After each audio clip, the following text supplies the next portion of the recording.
Here now is Louisiana Senator Bill Cassidy. Sir, thank you for joining us. Do you think that that's the case? It'll be wrapped up and there will be a vote before the end of the week? I do. At the outset, it was said that the FBI would have a week to figure it out. James Comey had a New York Times interview, or editorial, whatever you think of the editorial. He said that the FBI can accomplish this within a week. And so I think it'll happen, and I think the vote will take place, and I think Kavanaugh will be approved.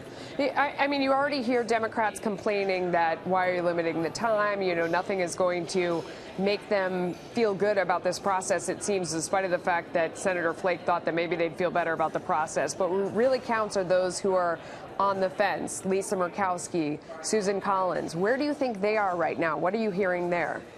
I can't speak for their minds, but what I can say what the facts are. The facts are the four people whom Dr. Ford said were there don't remember or said it didn't happen, including her best friend. Now, and her best friend feels kind of badly about it, clearly. But again, Dr. Ford says they were there and they said it didn't happen. Now, when you got four people saying it didn't happen and one person who said it did, it becomes uncorroborated. At that point, I would hope that my Senate colleagues on both sides of the aisle would move beyond ideology and just into just a sense of fair play and vote for a guy who's lived his whole life with just a sterling character. Do you think that this is where we've moved with all of these confirmations going forward, that they're all going to be like this? I absolutely do, unfortunately. The left is so upset about the Supreme Court. They're so upset about President Trump that they are going to pull out all stops. By the way, they're very transparent about this. At the outset, they said they were going to do whatever they could to delay Judge Kavanaugh. Obviously, they kept this Dr. Ford's letter hidden until after he had effectively been approved by the committee, about to be approved, and then they revealed it.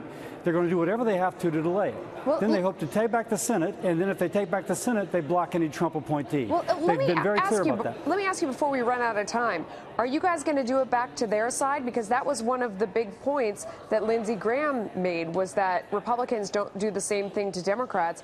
Wouldn't turnabout be fair play the next time there's a Democratic president? Yeah, clearly, the concern is that this will just damage the structure of the Senate, which is already partisan, but has a certain degree of respect for other people. They've shown absolutely no respect whatsoever for Judge Kavanaugh. So are you going to do the same thing back? No respect for Dr. Ford. No respect at all for Dr. Ford. They seem not to care about collateral damage. I hope it doesn't go back. I truly hope it's not payback, but I can't. You know, they've damaged the institution. We just have to see where that damage leads us to. Okay, finally, before I let you go, you're a member of the Finance Committee that's going to be looking at the NAFTA deal. What do you think of what you heard about the deal today, and is it something you'd be in favor of? Yeah, of what I've heard, I got to review it. But Louisiana has a positive balance of trade with both Canada and Mexico. We got 4 of the top 10 ports by tonnage in the nation. It's going to create a lot of jobs for a lot of stevedores, a lot of industry which is shipping out, a lot of farmers who ship through our ports. I think it's going to be good for all. All right, Senator Cassidy, thank you. Appreciate your time. Thank you.